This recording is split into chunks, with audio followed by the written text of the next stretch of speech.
ole pathian hun tha lomin pelea changkar thar ugas ni som pakhat tho chan ni no chung kai le tareng meya hun hi kal chak khop meya an se lo karin he ni kan hang so le dela boinia rilruwa aron om thuta rom bung riat bung riat chang som pahia changa som pasari thing zo hian chia ranga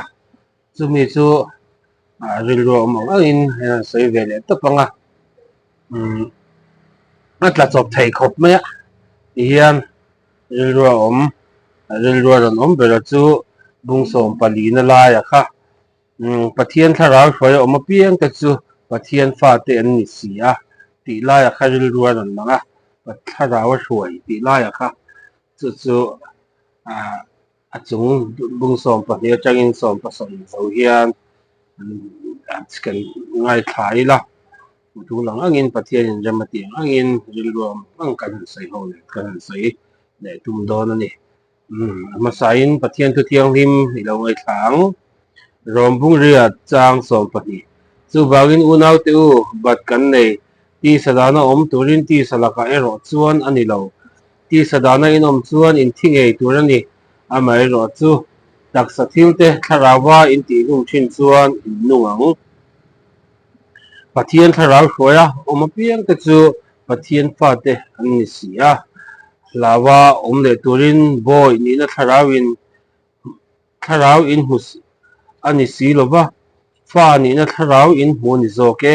chu tharau wang chuan aba kapa ti in ka au thin hi tharau ngei chuan keima ni tharau nen pathian fa te kan ni ti min hriat tir thin tin fa te kan ni chuan ro lua tu te kan ni a pathian ro lua tu krista lua pui tu te kan ni an hne na choi moya kan om ve theina tura ama kan tur pui tak zet chuan ti ni a lalpan kan zata ma mi som sam se kha kan han chia ra tang khan ti sadana om chu thi na ni ti te kan han mua ti sadana om ti a hianin khovel nun chen kan ti meng chu tiang chu ani ti kha kan pu theya chuang chuan khovel dan anga kan om chuan kan thi dona ma se tharau hruai kan ni ro chuan kan dam dona ni ti la ya kha ril ruwa lian te meya boin ni a hian ke ni christian te hi atam zok hi chu christian tharau hruai tharau pol na changlo hi kan tam om mangi o ti kan ril ruwa lian aron lian em meya chu wang chuan pathian tharau hruai om piang te chu pathian fa te an ni sia atia chu tharau hruai na ma ani nuna thil thati du na thinlung emo lalpa hnai du na thinlung emo he tilaya mi tangta na mal som na pani du na thinlung emo soi tur ke ma nia khat liam ang chi kha tharau pol nei kan changem le tilaya kha ril ruwa ron zot me chu tharau pol na ei va him lam va rui lam ti kha lam kha ko lowa in ka shia ke ma chuan tharau hruai kan om chuan thil thalo re nen kan ti du lo do na midang chanchin thalo kan soi du lo wanga keima ni tan dalpat nen aleng za thi tur kan nun kha kan un don ani ti la ya ka tharau kan hruai kan om chuan ti chuan ring lo mi te emo hei christian kan unau christian in ti chungkua sualina man be ta rui thei thila wang te har sana sang na tla buak te mangai let na thin lung te an sim thei na tur remo an ma ni ne na in lai chin na thazok siam du na thin lung te tharau a hruai na chuan a keng tel yang ka hria ke ma chuan chu tiang chuan tharau a hruai na hianin mihring thila mi tharau bo tur te kong dik lo an zo tur te a hlau pui em anga ama nun nga nge po tharau hruai na in kong dik lo zo she om hlau na thin lung kha anei tura kan ngaya chu tharau hruaina awanga pathian pa te kan ni na laya khan aron soi ni hian kan hria lawa turin min tilovani lal iswaring tu te hian hlonan nei ngai lo an ti thina chu i thi ngam na te nun hman ngam na te an nei thin ni ti tu ti ang chon voin ni an ke ni po social na kara te po har sab sang mi dem ron emo mishing a te po a pathian tu ti ang khati ang ti zong te pon anun ko wa min social tu tam tak kan ko wa kan mu chho don zong a po chuan chan pui tu tan pathian au thlat tu kan ni na hlau kan nei don lova dikna le rin om na te kan keng ko anga chuan midang te nena inpum khat thei turin ma kan la anga min lo dem tu min lo social tu an lo om pon an tan kan chong chai sakanga keimanin chat kan chu anga chuti ang chuan tharawa hruai chuan kan nung tura kan ngai ani chu kan nim kemangi pokanin zota achang chuan tharawa hruai in ti na chang tam tak ka nei ve a achang hi chuan lal tharau hian min kalsan ta man le lal pan min kalsan tai man le ti rum chang hi ka nei a chu ti ang chuan ka ngai tu na te ka sangin kai ngai tu ve thina chu ti ang ka om chang hian Bible te kan keu le topa chhia Victor shelo hian kan keu le topa achang le kan chong chaya lalpa I tharau tiang in min kalsan lo turin nangma puina karon some ti hian kan chong chai ve thin ti hian the angin I ka phak ang ve to ka keima mi mala I chung ko ate kan ei zon na ate ti hian the angin taimak na te rin om na te ka soi thina chuan pathian mal som na rewat dong tu ni tuma hei chen khatam tak chu ka ti pathian mal som na chu kan du pathian that na te po kan soi mai ma se kan bo pu hian na kan thokem ti la ya te hi ken in en ve la te ka tia ti ang chuan ke ni po tiang hian nam pha kang top tokin voin ni chuan pathian khong ina wangin shi se la tha te min an pe zinga kan kala kan vakal mai em kan tilowa dar sari vela te kan kal ve a ti hian klaya dar ru ka te kan in khar ve lia changin ma chang te chu kan nei ve a tu ti ang chuan kan han ti po hian pathian mo som tla ka hian kan la in ngai vak lo ani kan han thoka a chan chu kan pho kan ti ve kha kan siam te pathian he na kan la na kan ei siam te mi ei tu tur nom lo wa kan han wa ka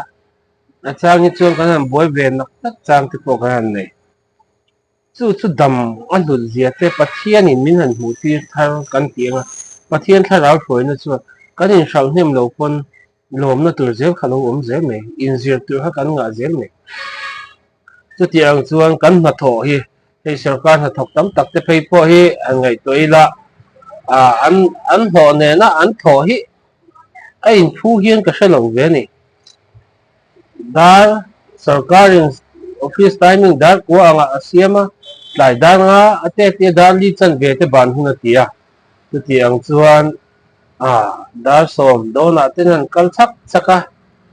dar thum dar ni le ti rik chuan ho le kha ho khan I rin om na le dik na kha an keng ko in kan hrem le ti hi ka rin lu ka ai to an soi ve ngam tho chuan ka hria tu ti ang chuan dik na le rin om na te kan na ha kan rin om em kan dikem ti la ya kha he pathian tharawa hruai te chuan kan in te tur ani ti la ya kha ein en ve tur ani chu kan na kan responsibility khan kan ti ve em ti la ya kha in en atulin kan shave dewa chu wangin he tharawa hruai kan ni to chuan midang that lo na in midang that na kan hu thiama midang te ta na mal som na ni theina turin kong dang kan dap puya khát ti ang khan mà ni tan châu khan chak ai kan khol thei ka ang hian mà ni tan chak ai khol kan ni na lai hi pathian thui tam tak oma kan tia chu ta chu mà ni tan chak ai khol kan ni na lai a khan ka ani ve thei to lo kan ti ni chu a chan chu an luang liam lo thei to lo ke ma ni a thlarau ni hoi chuan chu wangin hei ei le ba zon na ten an zir lo boka a ni sung le pai kan ba ka soi thina chu chuan in karil ru hi min ti ha ema chang hi chuan a mihring thila te pawh hian ka tiang khan pathian thlarau min om pui talo mo tiang chi deuh hi ka nei pha fowa in ngai to na dik lo te ka mang ve na sa thin nei chu ta chuan dalpan ne na ka in thiam lo lung chang pon ka in ngai to ve thin pathian a lu oi lo wanga ti lung khopin ka ngai to ve thin chu ta kan in ngai to thin chuan vo in ni thlenga dam na le hri se na tha thok thei a engkim taksa har sapna om lo wa chung kwa har sapna om lo wa in nei hi lom la thok la eng tikemo a chuan lalpan he iba aru na turang chi chu ala pe veng che ti hi kein ta topan chu chuan kan nun ka in tlan to pa kein na to pa chuan ka him ve em mai ni tun la ya chuan a hei keima mi malvi ka han soi le zok kan du chu beina sang sang te kan to ka chung kara chuan hem video te pawh ka siam phana chan pakhat chu platform hi manin thlen tharau thiang him hruaina azara pathianin minom puya soitur te bible thu te ka dil ruaram lang ve le lo china chung chu platform te nei ve lo na chuan heti hian manin platform in siamila ti hian da thave zelin nakin hnuah mani tana in fuinan te mani tana in zirnan te a thang tin tiang chuan kan ngai to chuaka ti hian pathian in rem min ti puan yang chu ti hian nei sermon hi ana rei lowa mani lo chok khan kan ti chho bia engemaw za chu toy te chu kan han nei ve ta a chu chuan kan nun tam tak min kai hruaya kan en le thina chang hian thu pui kan man chua te kha enga tin nge heng te ka ngai to ve le tiang chi te kha mi huna te kha ang zong te pathian in mu kan en le tria pathian hruaina a kan om chuan alo ma khop maya thu soi tur te a hun ani chuan a chang kan lo lak chu ang chi te ni chuan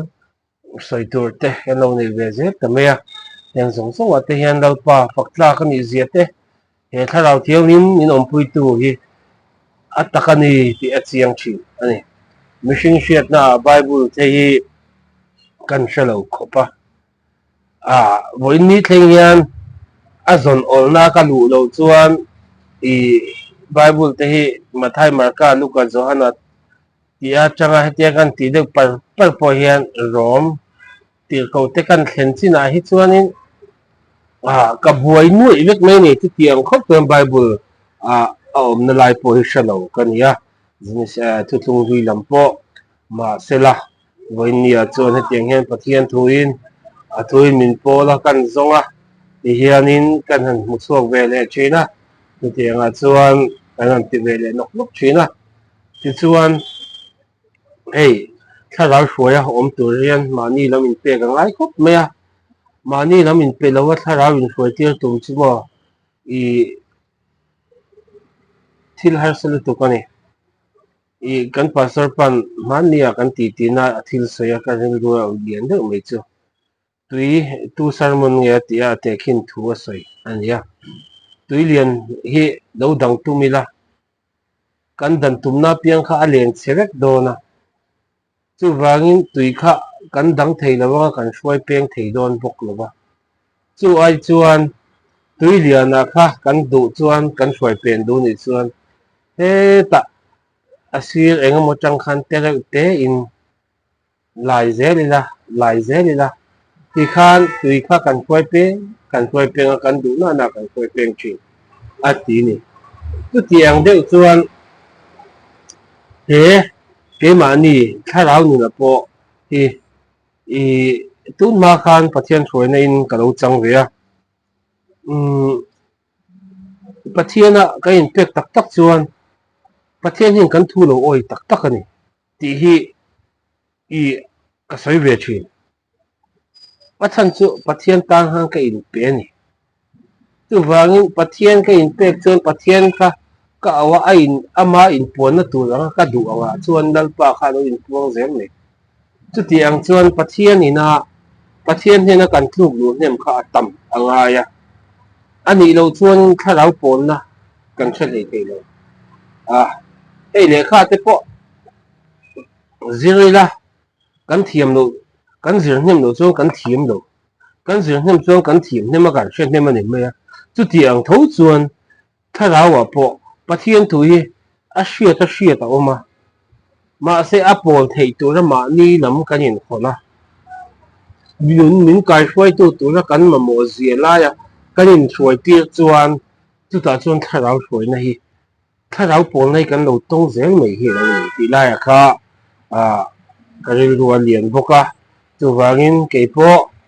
voi ni thlengin kanun hui te ka ngai to hian mak in ti na te pathian rin om zia te soi tur hi tam khop mai chu ania chu wangin pathian tharau hruai na tel lova pathian thu soi hi lo am em ma ni chunga a thadu epi le pu te kha nan lo ti a thina i trong kam thalo hi mi chunga trong kam thalo kan man ang chi te hi an lo dong du si lova kha khan kal na tur shlo kan chunga thla thin ti a ve a soi tu ne na bo ka le thin ti tu ti ang che chuan pathian thu po hi ke ma nin tharau hruai na kan soi lo chuan ke ma ni kan gol tu la ke ma ni pok min ko le ta mi soi sa mi atanga lo hriata ma ni soi ang me soi tum te kan om pathian thu te hi a then thei chuan in kan han mu dal to khopa khala kha chu soi lang le lo me chu ti ang chuan bible te po hi chu ti mei ten ti to chu ti ang chuan ko than kan in kai hruai chho ani chuan in lo voin ni a hian middel aka a hruai chuan ko yang en tlak thin khuai khurum chu wangin tharau hruai na kan om anga ya tharau hruai na atang lo chuan mo kan mi to war thei lo he bible hian enge a soi tuma enge min zir tira tuma eng tiang in nge nun kong min kai hruai tu tur le lal i pathe ina a mi hringa siam ate ne leng ho tura in pol ho tura min siam na chana ka kan hu fia thei don lo chu wangin voin ni a hian phak po tokin ke ma po ka in thada chho tial tila chumi a chuanin ke ma po soi tur te kan ei tlen tual mai i a chan chu le khabu dang te ka ron na te kan thada ma ni in bible heti hen ka siara ye hen kan ti ve nok ani topa chu ti ang chuan le khabu dang kan siar tle ma hriat na azawa hei pathian hi hianin i mi sang in ama rong bol tu te panga a then chu soi thiam mi alo ziak thiam takan oma chu ti ang chuan mi thu soi sa mi zia sa atanga ma ni thin lunga i ngai to na tang min an te tu om boka chu le khabu chiar zaw lo that na em hi ani ta ni ke po hi kale in chiar rei lo sang hi le som hi pathum khan ka chan chawa bible hi chu ka chiar na rei to le khabu takhi sang hi som hi pathum atang khan pu hruai te sermon ka ngai thla ka changin le khabu thu zia asoi atang khan thei ni tu na pon le bu te kan lo khoi ve do zawa ko boy bu te kan lo chiar thina lo ma le tu lai te chu le khabu tha tak tam to Siden mo ate ho chia yangot ang arkha chu ni lo deuh lom tin lekhabu kha kan collect chho ve ta tiyan lekhabu te kan chia chho ve nok noka a hriat reng chu har khop mai ma se kan lekhabu chia na khan minan soi pon o chu chuan a soi khati lai a kha chu ni buat chuan ka chiar to ti na thin lung kha ka lo hriat to ti thin lung kha ka lo nei ve a ti han lekhabu hi ka chiar hnem kala ti lawa kala chiar hnem khop mai a bu so zai ka chiar to ong le ka hrelowa tuna po hian a thar te kan cha le a in a khian chiar lo hrang hrang kala nei boka then hi chu khek deuh te kan nei le a ti han helai a po hian Christian chung kwa ti te i pathum hi lai hian ka kola Sunday school le ni lai thu pui te ang chi te le hian ka chia chok lo zawa chu chuan ke manu na tharau kong ka zo no kong a te kanun kong ka zo na kong a te chi hrang hrang in min hruai ve a tu chuan in kan ni tin ko sak nun kong a te po i customer on lo chang te hian hun ol no kha na ka manga tu na po chu tiang che chuan kan mang le ania customer hi kan nei thalawa ni tina kan thop kan dila lalpan chu mi tur chuan in la peto ni hian kan hra thina dan ti ve bo ranga athun la ti una chuan lalpan ami te hne na athu tiam abo pel ngai lova chuwan chuan he kan nun kong kan zin kong a hian thil khir dan te kan thiam te na tur pon fin na kan dil thina la li so ne na nun kong dik adik le dik lo thriam thei turin tharau thian in puina kan so manga chu tharau thian in puina chuan in kan nun kong min hruaya kong dik le kong dik lo kan zo tur te mi thu soi adik le dik lo te kan nun kong atana min hruai koi thei tu aniam chung zong zong chu thianga dik te pathian hian a hian dil thin ila chu chuan lalpan thei lo anei lo Solomon a kan hua Solomon a po kha kan hua ke po Solomon a ka chia ra changa hune mo chen chu fin nei ka dil ve a voin ni han ka finge ka ti lo ma se ahuna chong chua tur te ahuna ngai tu chua tan te lalpan min han pe ve ta kano me me ma ka rin phak lo ten kan chong ve thin ta chung chuan pathian hne na pathian tharau hruai na kan on chuan ni ten in tin po min lo soi sela kan nuna hian hlau tur om lova a hlau om ber zo ka chu ge hena min hruai thling thei tur kong kan zo ngem chu hlau na chang kan hria ka chu la chumi laka kan him nge tina chu dal isua nen hi lu tila ben tlatila aman kong dik a hria ti dan a hria chung zong zong chuan dal isua hi ama sabela da tu ni la chu tiang thei tu chuan tharau chiang in om puina kai hruaina dilin buina tangyan ni tin kan nun ko ale a hian tharau chiang in mi som thin ama om puina tel lo chuan mihring hian midang kan ngei lo fo midang kan thik fowa mani nin tak nia po kan in del thin ani hi ni fam kim lo kan ni hi ti in hre angila ke mani sual de tlat chu pai turin tharau chiang in om puina le kai hruaina som thang le cheu ti in kan in som thang le ni lo pam kan sa tan man som sang se